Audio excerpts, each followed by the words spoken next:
198 और 78 का HCF ज्ञात करें। ठीक है बच्चों, तो देखो ये रेलवे में आया हुआ क्वेश्चन है। रेलवे में मतलब कि जैसे रेलवे की जो नौकरियां लगती हैं ना, जैसे ड्राइवर हो गया, स्टेशन मास्टर हो गया, उन सब के उसमें एग्जाम में आए हुए क्वेश्चन है, ध्यान से देखना। ठीक है, और रेलवे वाले तो देख ही रहे होंगे, बाकी जो बच्चे देख रहे हैं वो ध्यान से देखें।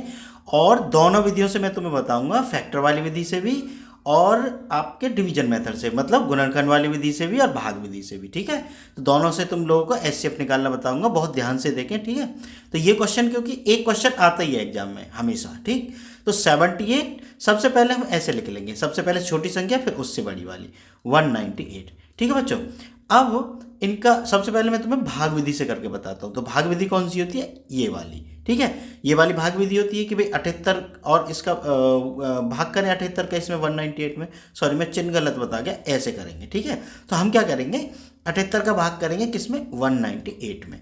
तो देखो कितनी बार जाएगा 78 का भाग? 2 बार जाएगा। ठीक है, तो 2 अट्ठे 16, 2 सत्ते 14, 1 15।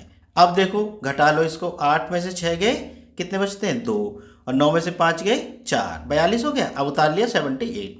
अब देखो कितनी बार जाएगा। अब ये जो है ना, जिससे हम भाग दे रहे थे, वो आ जाएगी यहाँ। ठीक है बच्चों, बात समझ में आ गई ना? अब देखो जो शेष बचा, अब उससे भाग देंगे। तो भाई इससे भाग दो 42 से, तो 42 से एक बार जाएगा, 42 से कम 42। कितने बचे? 6 बचे, और 7 में से 4 गया 3। ठीक है, अब 36 आ गया। तो अब 36 का भाग देंगे किस में? जो शेष पर बचा उसमें। तो ये 42 आ गया, तो 36 से कम 36। कितना शेष बचा बच्चों? ये बचा 6 शेष, है ना? 12 में से 6 के 6 बचे। ठीक, अब ये जो 36 है, अब इसमें भाग देंगे 36, तो 6 छंग 36। ठीक है बच्चों, तो हमारा में से कितना हो जाएगा? जिससे लास्ट में भाग गया है वो में से होगा। ठीक है, जिससे लास्ट में भाग गया है, ये चीज पे ध्यान देना, जिससे लास्ट में भाग गया है वो में से होता है। तो में से हमारा कितना हो जाएगा? 6। तो देखो बच्चों, आंसर तुम्हारा आ गया 6।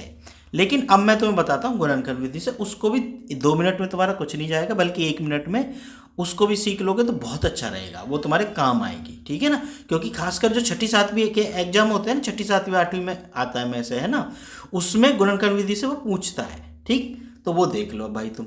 तो 78 और 198 को ऐसे लिख लेते हैं 198। अब करते हैं इनके गुणनखंड टुकड़े। ठीक, तो देखो पहले मैं 78 के टुकड़े करता हूँ, टुकड़े मतलब फैक्टर। ठीक है बच्चों, तो 2 तिया 6 और 2 नाम 18। फिर देखो 3 से जाएगा, है ना, 13 बार, 13 से एक बार। तो इसको लिख लेते हैं 2 गुना 3 गुना 13।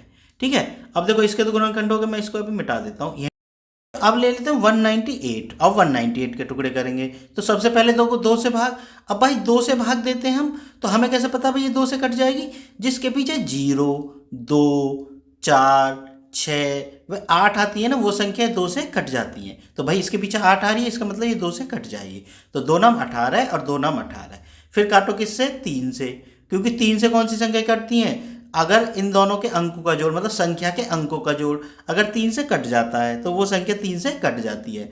तो 9 और 9 कितने हो गए? 18। 18 3 से कट जाता है ना, 3 छिंगे 18। ठीक है, तो ये संख्या भी 3 से कट जाएगी। ठीक है बच्चों, बात समझ गए? 3 तिया 9, 3 तिया 9, फिर 3 से काटो एक बार, 3 से एक बार, और फिर 11 से एक बार। तो कितना आ गए? 2 गुना 3 गुना 3 गुना 11। ठीक है बच्चों, अब देखो इनमें कॉमन कौन सा है? भाई एक तो ये 2 कॉमन हो गया और एक 3 कॉमन होगा, बाकी कोई सा एक जैसा नहीं है, नहीं है ना। तो जो एक जैसे हैं उनमें से एक ले लो, 2 ले लिया, और इन दोनों तीनों में से एक 3 ले लिया, तो बराबर कितना आ गया? 6। मतलब में से हमारा कितना आ जाएगा? 6। तो देखो उससे भी में से 6 आया था, इससे में से 6 आया था, इसका मतलब हमारा आंसर बिल्कुल सही है। तो इसका आंसर क्या होगा? 6। ठीक है बच्चों, मेरे हिसाब से तुम लोग सीख गए होगे अब में से निकालना। अगर वीडियो पसंद आई हो तो चैनल को सब्सक्राइब जरूर कर लेना। मिलते हैं फिर नेक्स्ट वीडियो में।